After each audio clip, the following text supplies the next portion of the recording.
அப்போஸ்தலர்களின் புஸ்தகம் 14 அதிகாரம் 22வது வசனம். அதாவது எப்போ நீங்க கிறிஸ்தவ வாழ்க்கையில இயேசுவை பின்பற்ற போகிறேன்னு சொல்லி ஒரு தீர்மானம் எடுக்கிறீங்களோ அந்த நேரத்துல இருந்து உங்களுக்கு உபத்திரவங்கள் வரும். உண்மையான அனுபவத்தின் காரியத்தை சொல்றேன். உண்மையிலேயே நான் இன்னையிலிருந்து இயேசுவை பின் செல்ல போகிறேன்னா உங்களுடைய வாழ்க்கையில உபத்திரம் வரும். அது வரைக்கும் அந்த மனைவியை கூட்டிட்டு அங்க போயிருப்பி இங்க போயிருப்பி டிவி பார்த்துருப்பீங்க, எல்லாம் இருக்கும்.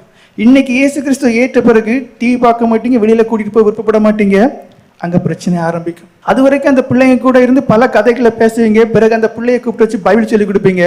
எனக்கு இந்த அப்பா வேண்டான்னு சொல்லும். அது வரைக்கும் நைட்டு எல்லாருமே ஜாலியா சிரிச்சு பேசி பல காரியங்களையும் வம்புகளையும் பேசிட்டு இருப்பீங்க. அதுக்கு பிறகு என்ன செய்யுங்க, குடும்ப ஜீவம் வைப்போம்னு சொல்லும். அந்த புருஷன் வேண்டான்னு வரும். அது வரைக்கும் தொழில எல்லாருமே அவங்க கூட ரொம்ப ஃப்ரீயா நல்லா இருப்பாங்க.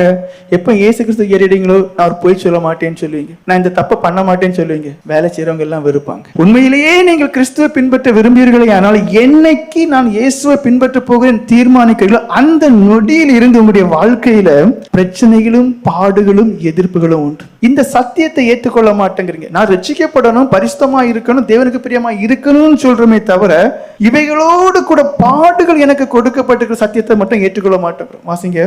சீஷருடைய மனதை திடப்படுத்தி இதை அறிந்த பவுல் அப்போஸ்தலர் சொல்றார், இயேசு கிறிஸ்து ஏற்றுக்கொண்ட உடனே இந்த இயேசு வா உனக்கு எல்லா ஆசீர்வாதத்தையும் தாரேன். பொய்யான உபதேசம். பரலோகமே இறங்கி வந்துரும் சொல்றாங்க. இல்ல, ஆனா ரட்சிப்பின் சந்தோஷத்தை தருவார், பரிசுத்தாவின் சந்தோஷத்தை தருவார். சோதனைகளும் துக்கங்களும் நெருங்கும் போது கிருபையினால தாங்குவார். அது வேற. ஆனா துன்பங்கிறது உங்களுக்கு உண்டு, உபத்திரவங்கள் உண்டு. இருதயம் உடைஞ்சு கண்ணீர் மடமடானி படுக்கையில படுக்கும் போது அழுதுட்டே படுப்பீங்க.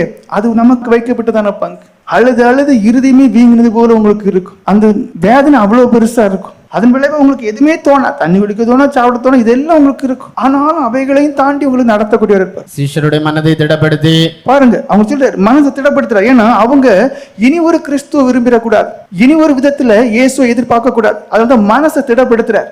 விசுவாசத்திலே நிலைத்திருக்கும்படி அவர்களுக்கு புத்தி சொல்லி. ஏன் புத்தி சொல்றாரு? ஏன் உங்களுக்கு இந்த புத்தியை சொல்றோம்னா, நீங்க விசுவாசத்தை விட்டு விலகி போயிடக்கூடாது. ஏன்னா அநேக சொல்லுவாங்க நீ ரட்சிக்கப்பட்ட அப்புறம் வாழ்க்கை ஃபுல்லா மாறிடும். அதனால அங்க என்ன செய்யறாரு, விசுவாசத்துல உறுதியா இருக்கத்தக்கவாறு புத்தி சொல்லி கொடுக்கிறாரு.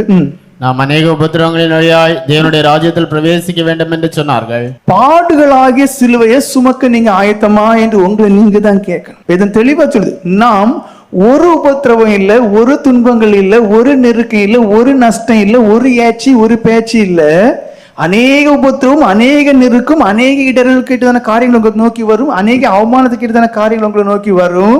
இதெல்லாம் தாண்டி போனாதான் தேவனுடைய ராஜ்யம் பிரவேசிக்க முடியும்னு சொல்லிட்டு 1 தெசலோனிக்கேயர் 3 அதிகாரம் 3வது வசனம் வாசிங்க. இப்படிப்பட்ட உபத்திரவங்களை சகிக்க நாம் நியமிக்கப்பட்டிருக்கிறோம் என்று நீங்கள் அறிந்திருக்கிறீர்களே. நீங்க புரிஞ்சுக்கிடுங்க, அறிந்து கொள்ளுங்க, உணர்ந்து கொள்ளுங்க, உங்க இருதயத்திட்ட சொல்லுங்க, இதை ஏற்றுக்கொள்ளியா மனமே. அதாவது சில புருஷன் இறந்து போனா, மனைவி இறந்து போனா, பிள்ளைங்க இறந்து போனா, அந்த பெற்றோரால, அந்த மனைவியால, அந்த புருஷனால அந்த இழப்பை என்ன செய்ய முடியாது, ஏற்றுக்கொள்ள முடியாது, ஏத்துக்கிடவே மாட்டாங்க. இதனால மனநிலை பாதிக்கப்பட்டவங்களும் இருப்பாங்க.